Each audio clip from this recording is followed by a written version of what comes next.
you basically reached your dream physique. And then what happened after? Does it feel good when you finally hit your goal? It feels great. I'm completely happy. And that's the end of it.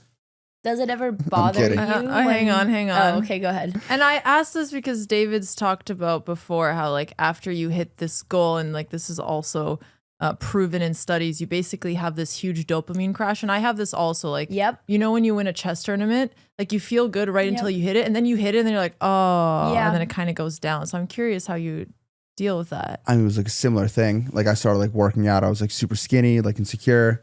And I like looked up to like certain people that had like certain physiques or whatever. And then obviously like was like extremely like hardworking or disciplined or whatever to get there, which I argue like wasn't disciplined. I was just so obsessed with it that I literally felt like I had no other option. That was like the only path forward. Long story short, I hit a point where I was like looking in the mirror. I was like, yep, I mean, this is more or less where I wanted to get to. Like I look on par with like all the people that I look up to. Like I'm just as strong, if not stronger, like fucking on paper, like I nailed it. I just felt so hollow and empty. And it just wasn't. Then I got into magic. Then I got into chess. And I lost at chess. Then I won at poker against you. But yeah, it was just like, what the fuck is this? This shit's a scam. Like I got here, like this is just BS. Where's this internal state of just eternal peace that was advertised to me, or at least I thought was going to happen? How much of you working out would you say was to get to a certain look, obviously to impress other people, and how much of it is actually self-care? Oh, I think it was like almost all about the look. What about now though? Now it's like so much more like on the self-care side, like tremendously, if not like exclusively. Because like before, I was so passionate about lifting that I just made like a bunch of mistakes, and I just like got like a bunch of injuries, and I was just in chronic pain like all the time, but I didn't want to take my foot off the gas pedal. So for example, like my back was just chronically aching, like it was like debilitating. I was like, oh, just it'll go away eventually. I'll just take extra pre-workout, I'll take some Advil before I train, like it'll be fine. And the shit just like ended up never going away. Then I'm at the point where I'm like, I have such chronic back pain, just like moment to moment, just like life sucks. I'm like, is this just like even worth it? Is it worth like maintaining like a certain just like physique and having all these other like complications? And at a time it was worth it for sure, because that was the greatest desire. But now absolutely not worth it. I'd rather not be like in pain 24/7. Now that you're not pushing yourself to extremes, how did that change your experience when you're training? Now I just train. So I think a lot of people like run into this like trap, I guess, where it's like you gain a sense of just like moral like superiority with like how hard you train, right? Just like knowing that like you're like going harder than like everyone else like in the gym, or like more than other people that you know, or just how hard you train in isolation gives you that sense of like, that's what your identity is. That's like what your like ego complex is around. So that like used to be me like tremendously. And there's nothing like inherently like wrong with doing it that way. The only problem is that you could like get injured and like lifting correctly. And it's likely that that's going to happen. Like hypothetically, it is possible to just like have 100% passion on that and do everything correctly. That like can happen, but just realistically, it's like unlikely. So the way that I train now is I just know exactly like how far like I could like push like certain things, like given like certain like fragilities in my body or certain like chronic injuries.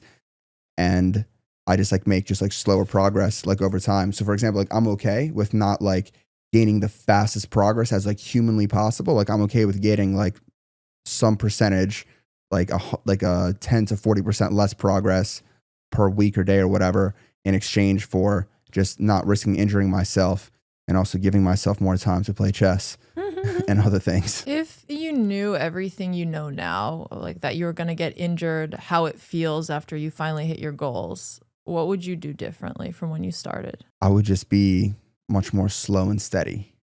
I just like wouldn't rush the process. I would avoid like all the injuries and just build more of like a solid base and like foundation, and just like not rush stuff. If you weren't posting anything online anymore, how would you live your life differently now? It'll be pretty much the same. I mean, I don't really post like quite frequently, unfortunately. Why did you start posting less frequently? What happened? I don't know. I mean, here's like another thing. Like before, like when I would like make content, right? Let's say I'm like at an event or like at like a station or a place. The only thing I'm not looking at my current reality through the lens of like, this is just where I am, this is what I'm doing. I'm looking through the lens of like, how could I film this to have a great like final like video? So I'm basically just not enjoying myself at all. Like that sounds relatable. like my interactions like don't feel as like authentic, right? Because I want to like get the first thing like on camera, like film it there. I have to film like this, and that. So I would basically like sacrifice my quality of life and well-being and enjoyment in the moment for the payoff of like having a good video that other people like can enjoy, right? Which was like good at the time because that's what was necessary to like surmount like an audience and like a social media presence, which is obviously beneficial for like so many different things in so many different ways.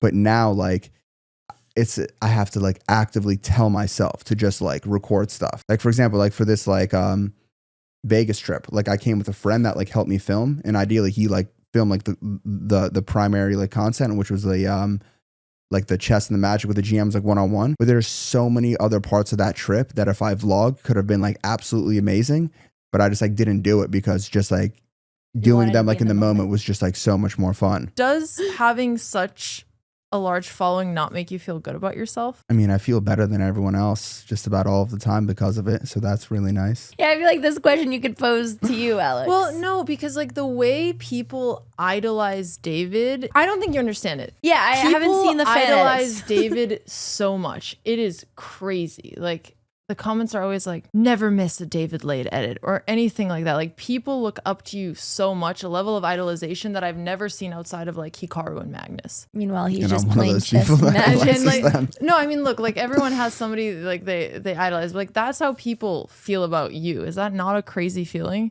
I wouldn't say I really like meditate on like the scope and like implications of that to I guess to the degree that you might be alluding to. I don't know. Is there anything you'd want to say to your like the people who make the edits of you on TikTok? Maybe we could, clip it and send something to the people. You guys are absolutely awesome. I love what you do.